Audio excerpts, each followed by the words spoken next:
Hello, good evening. I am Gwen Salmorin, and over the past 3 years, I have been an advisor with AIA Philippines, and my mission is to empower Filipinos, especially breadwinners, to live a life of freedom. And thank you for watching this video, as I know gusto mo pang malaman ano yung current plans that we have in AIA Philippines. So, share ko muna, sino ba si AIA Philippines or Philom Life before? So, we are a premier life insurance company in the Philippines with over 277 billion in assets and 72 billion in net worth, which is kami lagi yung number 1 pagdating dyan. So, ibig sabihin kami yung pinakamayaman na insurance company here in the Philippines. So, currently, meron kaming 800,000 na individual policyholders with AIA and 800,000 Filipinos din na insured by group insurance. So, I know, nag-click ka sa video na to kasi you want to know more about the accident and life insurance that we have with AIA Philippines na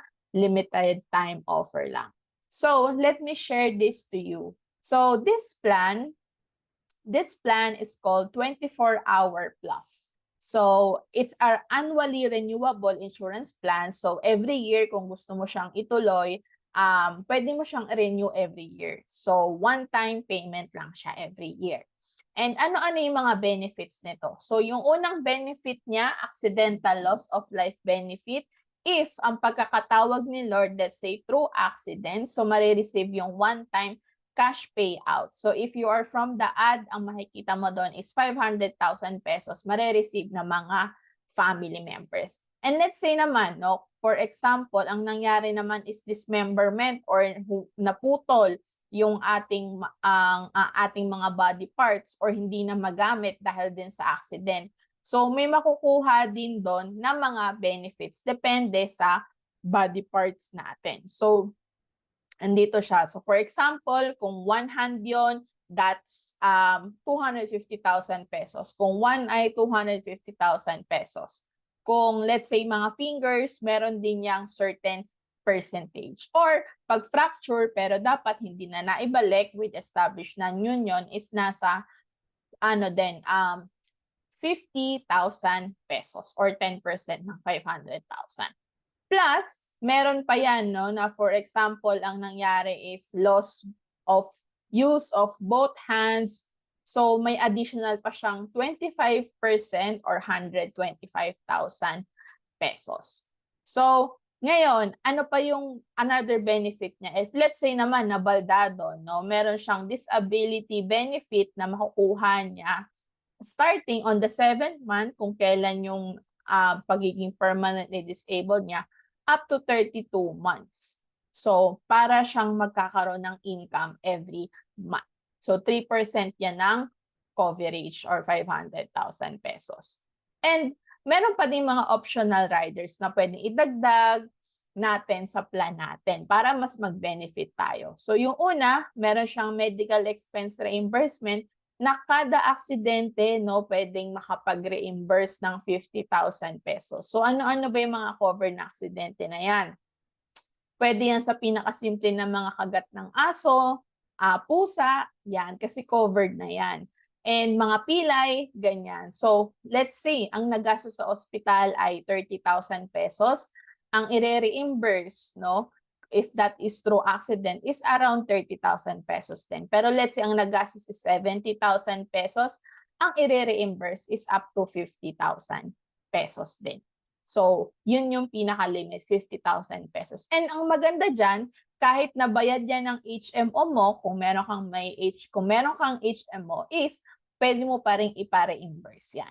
So, yun yung optional riders na sinama natin doon sa plan na yon. And meron pang mga bonus, So let's say ang nangyari is hindi naman tinawag ni Lord dahil sa accident, pero one time din na nagising. So ang marireceive doon is 2.5% ng face amount, or kung 500,000 pesos yung coverage mo, that's 12,500.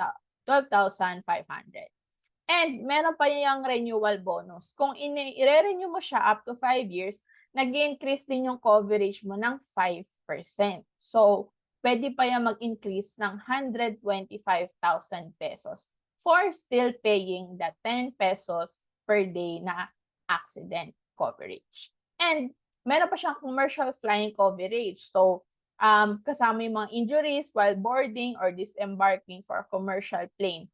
And in case naman na murder, so makukuha na benefit is also 500,000 pesos. So, just to share, ito yung sample na yon, 24-hour plus, and this is even for a 73-year-old female. So, ibig sabihin, kahit anong age ka, basta ang job description mo ay hindi yung laging ay safe naman, no? Hindi naman yung very dangerous. So, ganito din, no? It's just 10 pesos per day or nasa around 3,600 pesos yearly. Meron ka ng 500,000 pesos na accidental life benefit, death coverage. Meron ka pa ng total permanent disabled benefit. Meron ka pa ng mga loss or dismemberment ng body parts. Meron ka pang medical reimbursement na 50,000 per accident. And even maraming accident yan per year, no? So, pwede nang i-file yan. Basta hiwa-hiwala yung mga accidents na hindi magkakasunod. So, I hope this helps you. And 24-hour plus is one of the most affordable plans ngayon ni AIA. If you are seeking for accident and life insurance na pasok sa budget, pero at the same time, fully covered ka na din for the whole year. And if you want more information, please reply on this message or send a message to me on Facebook. It's Gwen Salmorin. Or also, you can reach me in my website, gwensalmorin.com. Thank you!